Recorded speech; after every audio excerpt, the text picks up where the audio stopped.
Bonjour, je suis Marie-Octavie Lecoq et je vais vous conter mon histoire. Je suis née le 8 avril 1890 dans une petite maison ouvrière de la cour de Rame, rue Solferino à Armentières.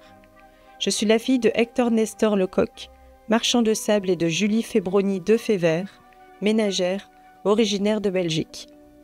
J'ai un frère aîné, prénommé Jules, né en 1884. Je me marie à Armentières le 8 novembre 1909, à l'âge de 19 ans, à Maurice Bintin, un maçon âgé de 22 ans. Ensemble, nous avons une fille, Germaine, née en 1912. 8 mois plus tard, elle succombe de la tuberculose pulmonaire et Maurice décède d'albuminurie la même année.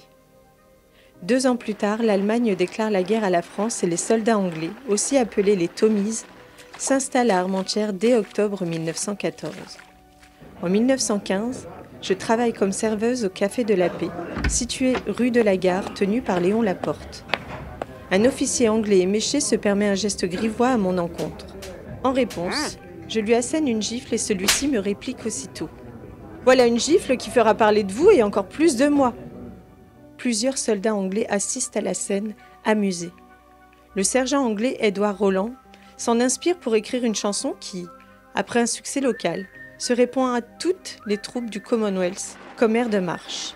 Elle est connue sous le nom de Mademoiselle from Armentières. En 1915, je tombe enceinte de ma fille Julienne. Être mère célibataire est très mal vu pour l'époque. Alors, pour régulariser la situation, nous nous marions, son père Julien Van de Waal et moi.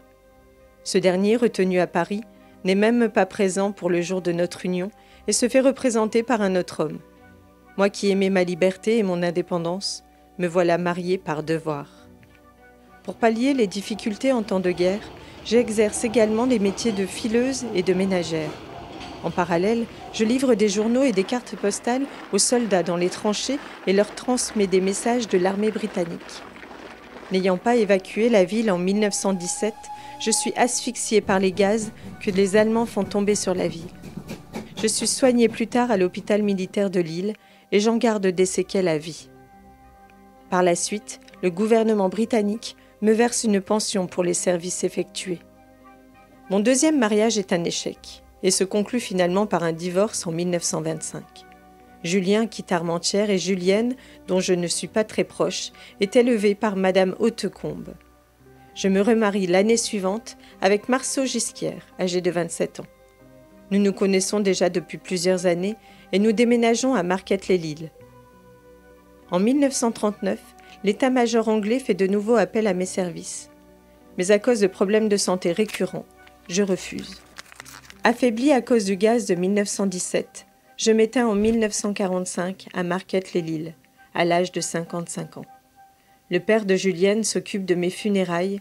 Je suis enterrée au cimetière d'Armentières, avec mon mari et ma fille Julienne, qui décèdent respectivement en 1943 et 1998. Je laisse derrière moi 5 petits-enfants, 2 monuments à mon effigie, une salle communale à mon nom ainsi que la chanson « Mademoiselle from Armentières », mondialement connue, notamment grâce à sa reprise par Lynn Renaud en 1952 et qui témoigne pour toujours de ma témérité. Son berceau dès sa naissance, une bonne fée, d'un coup de baguette avait changé sa destinée.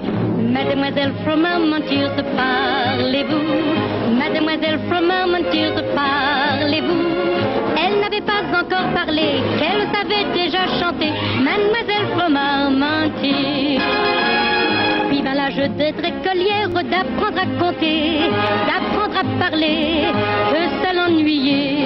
Mais faire l'école buissonnière, ça l'amusait. Toujours gaie comme un pinson, elle chantait sa chanson. Mademoiselle from Armentières, parlez-vous? Mademoiselle from Armentières, parlez-vous?